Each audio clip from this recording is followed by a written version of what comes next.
In this video, we delve into a sudden aviation tragedy that claimed the lives of Libya's top military leaders just hours after high-level talks in Ankara, exploring the incident's details, the victims, the ongoing investigation, and its potential implications amid fragile Libyan unity efforts and deepening Turkey-Libya ties, leaving questions about what caused the fatal descent.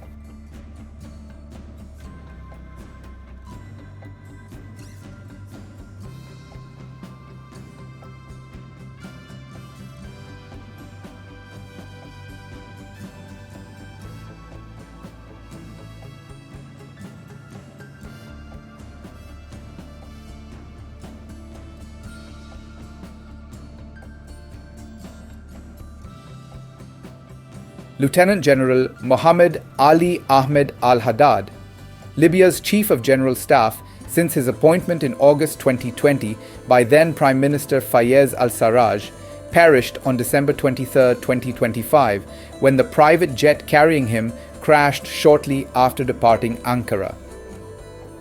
A seasoned officer from Misrata, Al-Haddad had earned respect for his role in the 2011 uprising against Muammar Gaddafi, and his firm stance against aligning with powerful militias that have dominated Libya's fractured security landscape since the civil war.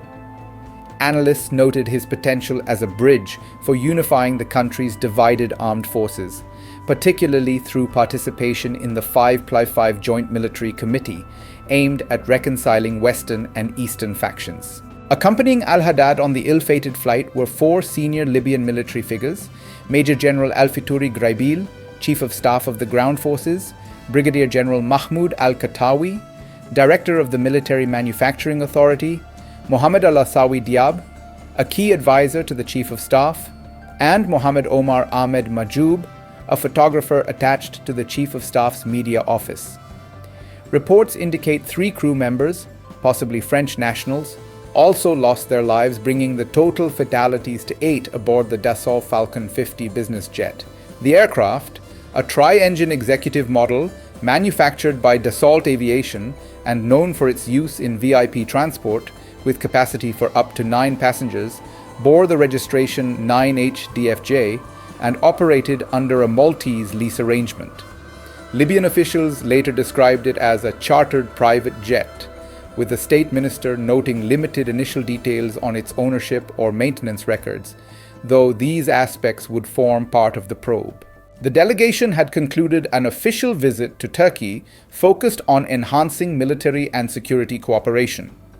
Earlier that day, Al-Haddad held bilateral meetings with Turkish Defense Minister Yaşar Güler, Turkish Chief of General Staff General Selçuk Bayraktaroglu, and other senior commanders, discussions that underscored ongoing coordination between Ankara and Tripoli. The jet departed Ankara's Esenboğa International Airport at approximately 2010 local time or 17:10 GMT, bound for Tripoli.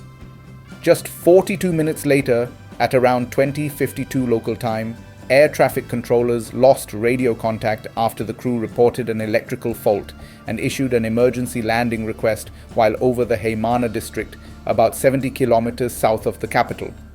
Despite the alert, no further communication was established.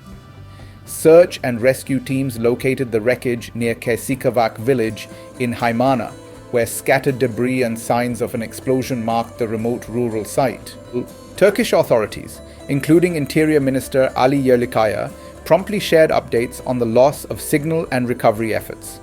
Justice Minister Yilmaz Tunç confirmed the launch of a formal investigation, with prosecutors assigned to examine all factors. Preliminary assessments from Turkish sources pointed toward a technical malfunction, explicitly ruling out sabotage based on early findings, though a full report remained pending. Libyan Prime Minister Abdulhamid Dbeibeh, heading the UN-recognized Government of National Unity in Tripoli, expressed profound sorrow over the incident, describing it as a devastating blow to the country, its armed forces, and the populace at large. He instructed the defense minister to dispatch a delegation to Ankara for coordination on the inquiry and recovery proceedings. In response, the government declared 3 days of national mourning. directing flags to fly at half-mast across institutions and suspending all official events and celebrations, a measure that overlapped with subdued preparations for Libya's Independence Day. This tragedy unfolded against a backdrop of evolving Turkey-Libya relations.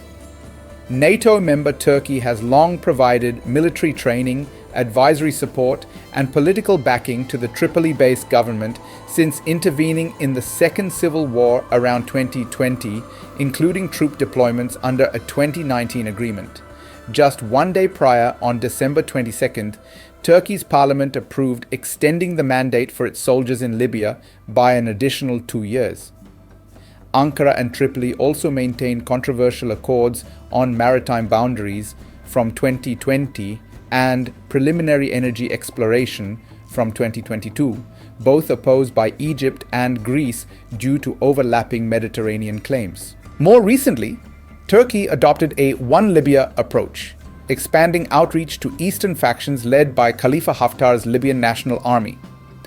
Throughout 2025, this included visits by Haftar's representatives to Ankara, technical delegations inspecting Turkish facilities, and intelligence meetings in Benghazi. Economic ties flourished too, with Turkish exports to Libya surpassing $2 billion annually and firms securing reconstruction contracts in both west and east, including post-flood projects in Derna. Energy cooperation advanced with a June 2025 memorandum between Libya's National Oil Corporation and Turkey's TPAO for offshore exploration. Al-Haddad's death removes a pivotal figure viewed by some as capable of facilitating military unification amid Libya's persistent divisions. Western forces aligned with the GNU versus Eastern ones under Haftar. His refusal to yield to militia pressures had positioned him as a rare independent voice in Tripoli's complex power dynamics, where armed groups control territory and influence governance. The crash's timing, mere hours after productive talks and Parliament's mandate extension, raises inevitable questions about coincidence versus deeper ramifications, though no evidence of foul play has emerged. As investigations proceed involving Turkish and Libyan authorities, the incident highlights the vulnerabilities facing leaders navigating Libya's turbulent path towards stability. In the wake of this loss, Libya grapples with mourning its military elite, while Turkey reaffirms its commitment to partnership. The full circumstances behind the Falcon 50's rapid downfall, from routine departure to catastrophic end, await clarification, potentially shaping future bilateral engagements and internal reconciliation efforts in a nation still healing from years of conflict.